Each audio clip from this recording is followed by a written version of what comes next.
Hello students. स्वागत है आप सभी का वोल्केनो आईएएस के इस प्लेटफॉर्म पे।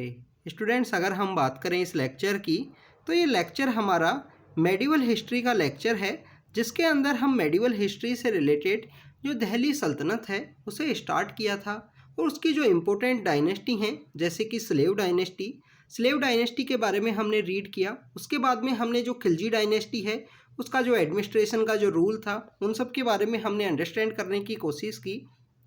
तो स्टूडेंट्स, आज के इस लेक्चर के अंदर हम तुगलक डायनेस्टी के बारे में देखने की कोशिश करेंगे कि जो तुगलक्स हैं वो किस तरीके से पावर में आए। आपने तुगलकाबाद नाम की जो सिटी है उसका नाम सुना होगा। जो तुगलकाबाद सिटी है वो बेसिकली तुगलक डायनेस्टी के जो रूलर्स हैं उन्हीं के द्वारा वो सिटी है वो बनाई गई है दिल्ली के अंदर में। तो किस तरीके से ये डायनेस्टी यहाँ पे सर्वाइव करती है, कौन कौन इंपॉर्टेंट रूलर्स होते हैं, उनको हम यहाँ पे देखने की कोशिश करेंगे। स्टूडेंट्स, अगर हम बात करें तुगलक डायनेस्टी की तो तुगलक डायनेस्टी से पहले जो रूल किया करते थे वो खिलजीज हुआ करते थे।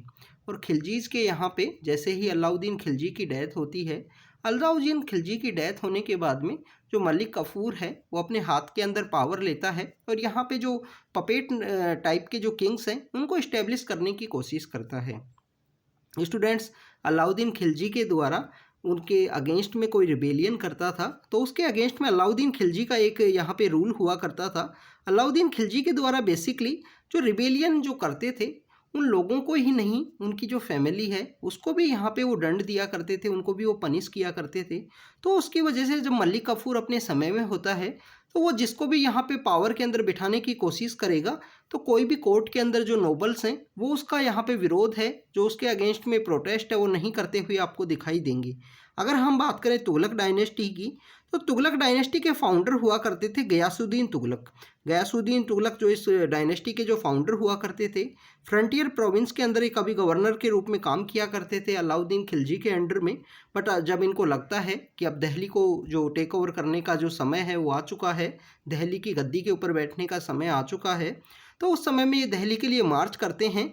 और गाजी मलिक इनका नाम हुआ करता था, तो गाजी मलिक से ये नाम चेंज करके गयासुद्दीन तुगलक अपना नाम करते हैं और दिल्ली के अंदर जो पावर है उसको गेन करते हैं 1320 के समय में। 1320 के समय में ये पावर के अंदर में आते हैं। तो अगर हम बात करें तुगलक्स की तो तुगलक के जो पहले जो फाउंडर हैं या मेन जो रूलर हैं वो हैं गयासुद्दीन तुगलक। गयासुद्दीन तुगलक इसके फाउंडर भी हैं और इसके फर्स्ट रूलर भी हैं जिन्होंने तुगलक डायनेस्टी को यहाँ पे इस्टेब्लिश किया। स्टूडेंट्स, यहाँ पे जो तुगलक डायनेस्टी के ये फाउंडर हैं गयासुद्दीन तुगलक, इनका जो टाइम पीरियड है वो ओनली 5 साल का है। बट 5 साल के अंदर जो भी अलाउद्दीन खिलजी के द्वारा यहाँ पे डिजास्टर वे में रेवेन्यू का कलेक्शन हो, जिसमें 1/2 जो रेवेन्यू है वो कलेक्ट किया जाता था लोगों से, तो उस रेवेन्यू को यहाँ रिड्यूस करने की कोशिश करना हो, चाहे इसके अलावा जो एडमिनिस्ट्रेशन है उसको यहाँ पे रिफॉर्म करने की कोशिश करना हो, तो ये सभी काम जो गयासुद्दीन तुगलक है उनके द्वारा किया गया। इनके द्वारा जो ऑनेस्ट जो ऑफिसर्स हैं उनको सबसे पहले रिक्रूट किया, जिससे एडमिनिस्ट्रेशन के अंदर जो एफिशिएंसी है उसको अचीव किया जा सके, अकाउंटेबिलिटी को अचीव किया जा सके। तो इनके द्वारा कोशिश की गई कि ऑनेस्ट ऑफिसर्स को यहाँ पे रिक्रूट किया जाए, जिससे कि जो जुडिशल सिस्टम है, जो पुलिस का जो डिपार्टमेंट है, लॉ एंड ऑर्डर को मेंटेन करता है, जो जुडिशल सिस्टम है वही उसको बेसिकली यहाँ पे रिफॉर्म किया जा सके। स्टूडेंट्स, अलाउद्दीन खिलजी के द्वारा 1/2 जो रेवेन्यू, लैंड रेवेन्यू जो यहाँ पे लगाया गया था उसको इन्होंने फिर से रिड्यूस करते हुए 1/10 उस रेवेन्यू को किया। फिर से जो लोगों को एक जो लीगलाइज वे है या अगर हम बात करें एक एथिकल वे से जो रेवेन्यू कलेक्शन है वो इनके द्वारा स्टार्ट किया गया। काफ़ी सारे जो कैनाल्स हैं, जो गार्डन्स हैं, फोर्ट्स हैं, ये इनके द्वारा क्रिएट किए गए। ये स्टूडेंट्स आपको जो तुगलक डायनेस्टी है उसके सभी रूलर्स के अंदर देखने के लिए मिलेगा।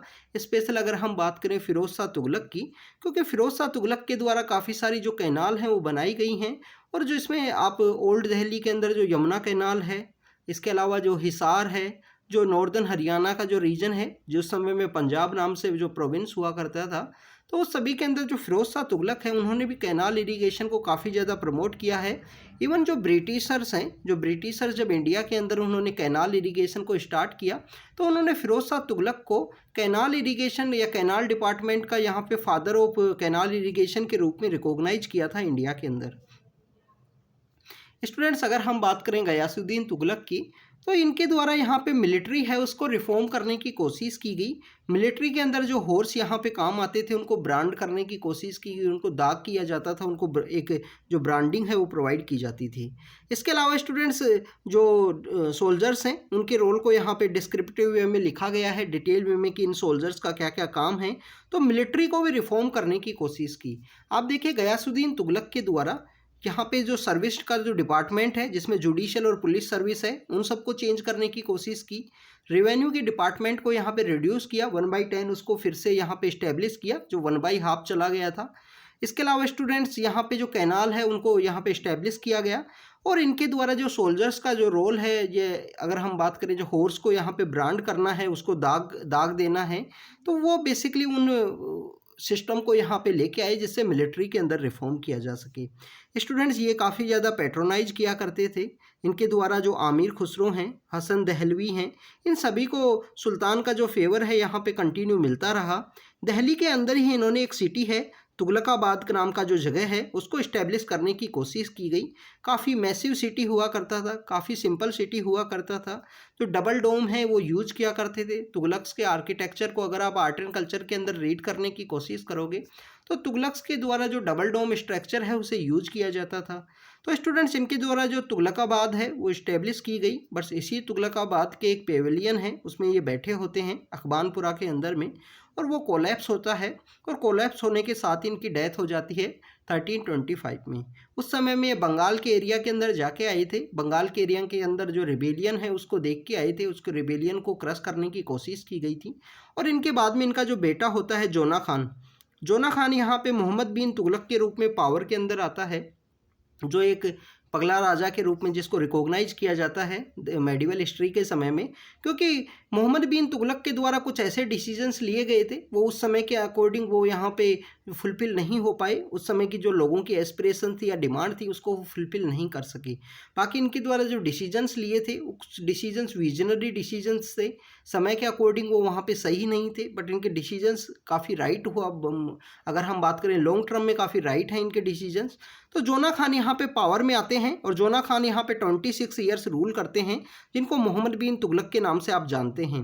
1325 के समय में ये रूल में आए और 1351 तक ये रूल कंटिन्यू किए। तो 26 ईयर का इनका रूल रहा, बट 26 ईयर के इस रूल के अंदर इनके द्वारा कुछ डिसीजंस लिए गए हैं। वो डिसीजंस काफ़ी डिजास्टर्स साबित हुए कंप्लीटली स्टेट के एडमिनिस्ट्रेशन के रूप में। तो पहला इनके द्वारा डिसीजन लिया गया कि जो डोआब का जो एरिया है, जो गंगा यमुना का जो डोआब है काफ़ी फर्टाइल है, उनका जो एरिया है वहाँ पे जो टैक्सेस हैं उनको इंक्रीज किया जाएगा। तो टैक्सेस को इन्होंने इंक्रीज किया, बट इनकी किस्मत वहाँ पे देखिए कि जैसे ही इन्होंने टैक्सेस को इंक्रीज किया वहाँ पे जो फेमाइन है, फेमाइन की सिचुएशन क्रिएट होती है। और फेमाइन की सिचुएशन क्रिएट होने के साथ ही लोग यहाँ पे जो टैक्स है उसको पे करने के लिए एलिजिबल नहीं थे, उनके पास इतनी कैपेसिटी नहीं थी, तो वो लोग जंगलों के लिए जाने लगे। यहाँ पे आर्मी के द्वारा लोगों को ढूंढा गया, उनसे टैक्स मांगे गए। लोग यहाँ पे कम्प्लीटली एक अगर बात करें तो वो भीख मांगने की जो सिचुएशन है वो यहाँ पे क्रिएट हो गई थी। बट सुल्तान के द्वारा लेटर फेज में यहाँ पे जो वॉल्स हैं, जो कुएँ हैं वो बनाए गए, कैनाल इरिगेशन को मजबूत करने की कोशिश की गई इनके द्वारा, मोहम्मद बिन तुगलक के द्वारा। बट समय बीत जाने के बाद में आप देखें कि यूपीएससी की प्रिपरेशन में भी जब अगर अटैम्प्ट आपका चला गया है, जब आपका समय आपका चला गया है, तो उसके बाद में प्रिपरेशन करने का कोई मीनिंग नहीं है। इसलिए जितनी मेहनत करनी है समय से मेहनत करने की ही ज़रूरत है। तो इनके द्वारा समय बीत जाने पे जो कुएँ हैं वो इनके द्वारा बनाए गए जिससे इरिगेशन को मजबूत किया जा सके, बट वो समय चला चुका था स्टूडेंट्स। तो पहली बात ये है कि इनके द्वारा डोआब के एरिया के अंदर जो टैक्स हैं वो इंक्रीज किए गए। सेकंड, इनके द्वारा जो कैपिटल है उसको 1326 के समय में ट्रांसफ़र किया गया दौलताबाद के लिए।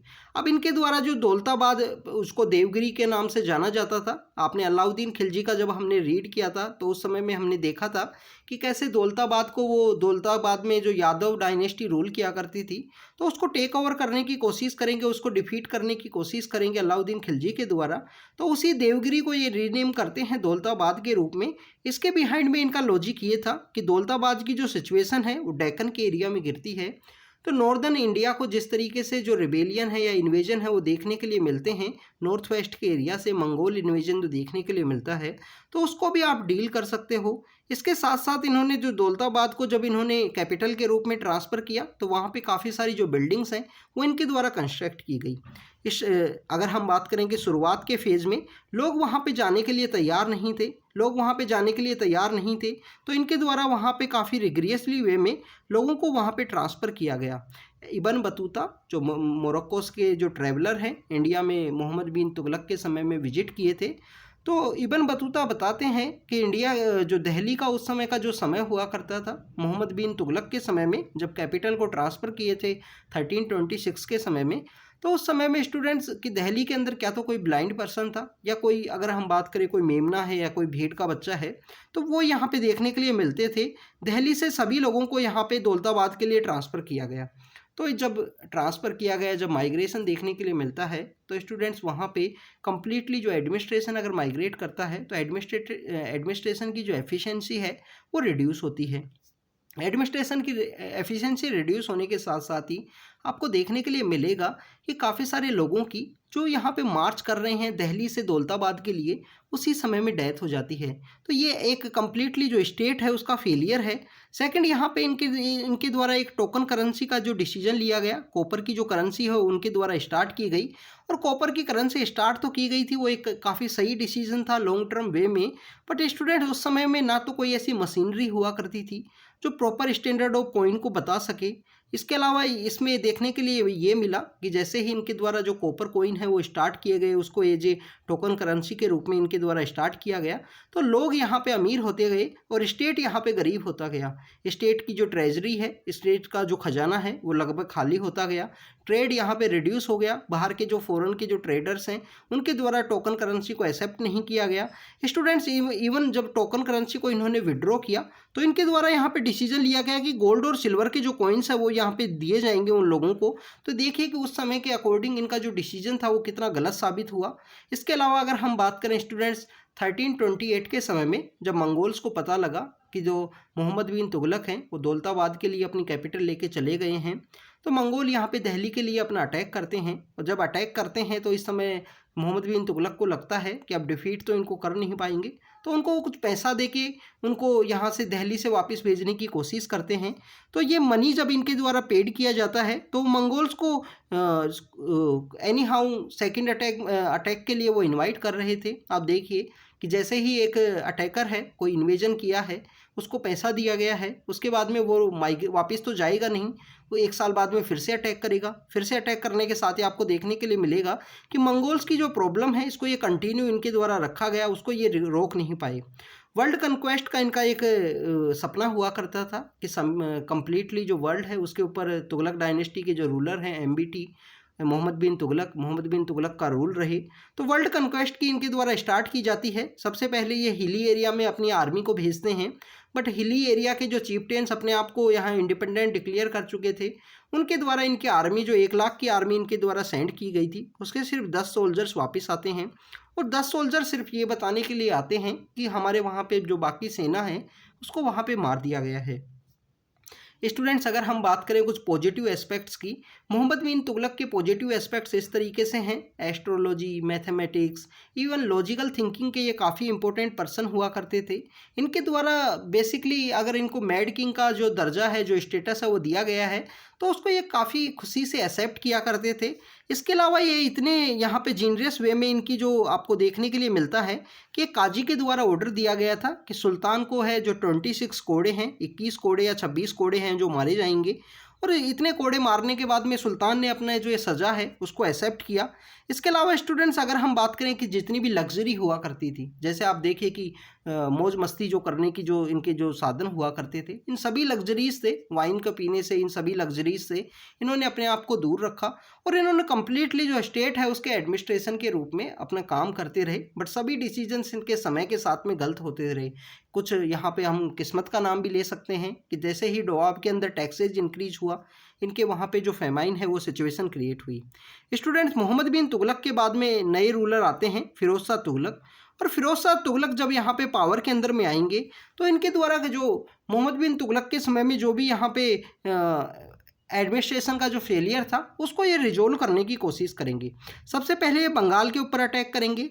उसके बाद में उड़ीसा के ऊपर अटैक करेंगे और उड़ीसा के उसी अटैक के अंदर जो पुरी का जो टेम्पल है, जगन्नाथपुरी का जो टेम्पल है, उसको ये डिस्ट्रॉय कर देंगे, उसको ये नष्ट करने की कोशिश करेंगे। इसके अलावा स्टूडेंट्स, इनके अलावा जो हिली स्टेट्स हैं, 1937 के समय में जब मोहम्मद बिन तुगलक के द्वारा उनको डिफीट करने की कोशिश की गई थी, तो उसी किंग्स को ये यहाँ पे दोबारा से डिफीट करने के लिए, यहाँ पे उनको कंट्रोल में करने के लिए कोशिश करेंगे। तो ये कांगड़ा के ऊपर अटैक करते हैं। कांगड़ा जो हिमाचल प्रदेश में अंदर लोकेटेड है, और उसी कांगड़ा के अंदर जो ज्वालामुखी का जो टेम्पल है, उसको यहाँ पे ये डिस्ट्रॉय करते हैं। तो आप देखिए कि जो जगन्नाथपुरी का जो टेम्पल है, जो कांगड़ा का जो ज्वालामुखी का जो टेम्पल है, दो टेम्पल्स इनके द्वारा डिस्ट्रॉय किए जाते हैं। इसके अलावा स्टूडेंट, जब ये यहाँ से बंगाल के लिए जब जाते हैं, बंगाल के लिए जब ये वापस आ रहे थे, तो उसी समय में जो छोटा नागपुर का जो रीजन है, उसमें ये 6 महीने तक भटक जाते हैं, 6 महीने तक रास्ता खो जाते हैं उन जंगलों के अंदर में। ऐसा ही इनके साथ एक रण ऑफ कच्छ के अंदर देखने के लिए मिलता है। तो कुछ इनके इस तरीके से एक्सपेडिशन हुआ करते थे। बट अगर हम बात करें एडमिनिस्ट्रेशन के वे में, तो फिरोज शाह तुगलक के द्वारा एडमिनिस्ट्रेशन के सेक्टर में काफ़ी अच्छे रिफॉर्म्स लिए गए, जिसमें नई नई सिटीज़ का इस्टेब्लिशमेंट करना, रेवेन्यू को यहाँ पे बेसिकली लीगलाइज करना, अच्छे वे में रेवेन्यू का कलेक्शन करना, लोगों को हरेस नहीं करना, कोई भी जो टॉर्चर की जो कंडीशन है उसको यहाँ पे रिड्यूस करना, उसको यहाँ पे बैन करना। तो आप एडमिनिस्ट्रेशन में देखिए, एमबीटी के द्वारा जितनी भी हार्डशिप यहाँ पे इम्पोज की गई थी, उन सभी हार्डशिप को इनके द्वारा रिजोल्व किया गया। जो लोन हुआ करते थे, जो किसानों के ऊपर, जो फार्मर्स के ऊपर जो लोन हुआ करते थे, इन लोन्स को इनके द्वारा कैंसिल किया गया। क्योंकि आप देखिए कि एमबीटी के द्वारा जब यहाँ पे रेवेन्यू इंक्रीज किया गया था, तो किसान जंगलों के लिए चले गए थे, किसान फार्मर्स जो हैं वो फॉरेस्ट एरिया के अंदर चले गए थे, क्योंकि उनकी कैपेसिटी नहीं थी लोन को पे करने की। फेमाइन की सिचुएशन वहाँ पे क्रिएट हो चुकी थी, तो लोन को इनके द्वारा कैंसिल किया गया। जितने भी ऑपरेसिव टैक्स हुआ करते थे, वो इनके द्वारा अबोलिश किए गए। पर स्टूडेंट्स, कुछ 4 टैक्स हैं वो इनके द्वारा कलेक्ट किए जाते थे। खराज है, जक्कत है, जजिया है एंड खाम है। ये जो 4 टैक्स हैं, इनके बारे में आपको पता होना चाहिए। इनसे रिलेटेड एक सेपरेट वीडियो में आपके लिए बताएंगे। इवन यहाँ पे ये जो इनके जो ऑफिसर्स हुआ करते थे कोर्ट के, उनको ये कहा करते थे किसी भी लोकल पर्सन से आप जो गिफ्ट है उसे एक्सेप्ट मत कीजिए। इनके द्वारा जो पुअर पीपल हैं, पुअर पीपल्स को हेल्प करने के लिए एक डिपार्टमेंट क्रिएट किया गया। डिपार्टमेंट का नाम है दीवान खैरात। आप देखिए कि दीवान अर्ज नाम से जो डिपार्टमेंट है वो क्रिएट किया गया था बलबन के द्वारा। स्लेव डायनेस्टी के समय में मिलिट्री का डिपार्टमेंट वो हुआ करता था। दीवान खैरात इनके द्वारा या क्रिएट किया गया है डिपार्टमेंट। दीवान खैरात के अंदर ये पुअर पीपल्स की हेल्प के लिए डिपार्टमेंट है, ये इनके द्वारा क्रिएट किया गया था फिरोज शाह तुगलक के द्वारा। स्टूडेंट्स, इसके अलावा यहाँ पे एम्प्लॉयमेंट को जनरेट करने के लिए, एम्प्लॉयमेंट को यहाँ पे लोगों को बताने के लिए एम्प्लॉयमेंट ब्यूरो है वो इनके द्वारा इस्टेब्लिश किया गया। फ्री हॉस्पिटल इन्होंने लोगों के लिए इस्टेब्लिश की, जिसमें दरुल सपा के नाम से एक हॉस्पिटल है, वो दिल्ली के अंदर सिचुएटेड थी। तो ऐसी काफ़ी बड़ी बड़ी जो फ्री में हॉस्पिटल होती हैं वो इनके द्वारा इस्टेब्लिश की गई। रोड के किनारों पे सराय हैं वो इनके द्वारा इस्टेब्लिश की गई कि लोग अगर माइग्रेट कर रहे हैं तो सराय के अंदर वो ठहर सकें, आराम कर सकें, वो इनके द्वारा स्टार्ट किया गया। कैनाल इनके द्वारा बनाई गई हैं ओल्ड यमुना के अंदर, हिसार के अंदर, करनाल के अंदर, जो उस समय पंजाब के एरिया के अंदर आया करते थे। तो कैनाल का इरिगेशन है वो इनके द्वारा स्टार्ट किया गया है। ब्रिटिश लोगों ने भी इनका जो ये वर्क है कैनाल इरिगेशन का, उसको रिकॉग्नाइज किया था। जब ब्रिटिश पीपल्स यहाँ पे कैनाल है वो बनाने लगे, तो उस समय में फिरोज शाह तुगलक को वहाँ पे फादर ऑफ कैनाल इरिगेशन के रूप में रिकॉग्नाइज किया गया है। स्टूडेंट्स, अगर हम बात करें जो इम्पोर्टेंट सिटी हैं वो इनके द्वारा इस्टेब्लिश की गई हैं, जिसके अंदर है फिरोजाबाद नाम की जो सिटी है, जो प्रेजेंट समय में दिल्ली के अंदर एक एरिया है, फिरोज शाह कोटला। फिरोज शाह कोटला आपको मॉडर्न हिस्ट्री के अंदर भी देखने के लिए मिलेगा। HSRA, जो HSRA की एक मीटिंग होती है फिरोज शाह कोटला के अंदर में। इसके अलावा फिरोज शाह कोटला स्टेडियम भी है दिल्ली के अंदर। प्रेजेंट समय में उसका जो नेम है वो अरुण जेटली स्टेडियम के नाम से उसको जाना जाता है, जो हमारे एक्स फाइनेंस मिनिस्टर रहे हैं। तो फिरोज शाह कोटला नाम की जो जगह है उसको फिरोजाबाद नाम की सिटी के रूप में इनके द्वारा इस्टेब्लिश किया गया था। आप देखिए कि जो तुगलकाबाद है वो गयासुद्दीन तुगलक के द्वारा इस्टेब्लिश की गई। तो दिल्ली के अंदर इनकी 2 सिटीज़ देखने के लिए मिलती हैं तुगलक डायनेस्टी की। इसके अलावा जो जौनपुर है, जौनपुर कहाँ पे सिचुएटेड है स्टूडेंट? उत्तर प्रदेश के अंदर है जौनपुर। तो जौनपुर इनके द्वारा इस्टेब्लिश किया गया है। हिसार नाम की जो सिटी है, हिसार आपको हरियाणा के अंदर देखने के लिए मिलेगा, और हिसार के पास ही एक दूसरा डिस्ट्रिक्ट है फतेहाबाद। हिसार और फतेहाबाद नाम की जो जगह हैं वो भी इनके द्वारा इस्टेब्लिश की गई हैं। इन्हीं के द्वारा जो अशोका के जो पिलर हुआ करते थे टोपरा के अंदर और अम्बाला के अंदर, उन अशोका के पिलर को ये फिरोजाबाद में लेके आए, अपनी जो कैपिटल सिटी है उसके अंदर लेके आए, वहाँ पे उन्होंने सिचुएटेड करने की कोशिश की गई। जो लिबरल्स हुआ करते थे, जो यहाँ पे राइटिंग से जुड़े हैं, जो यहाँ पे आर्ट एंड कल्चर से रिलेटेड जो लोग हैं, उनको पैट्रोनाइज करने की कोशिश की गई फिरोज शाह तुगलक के द्वारा।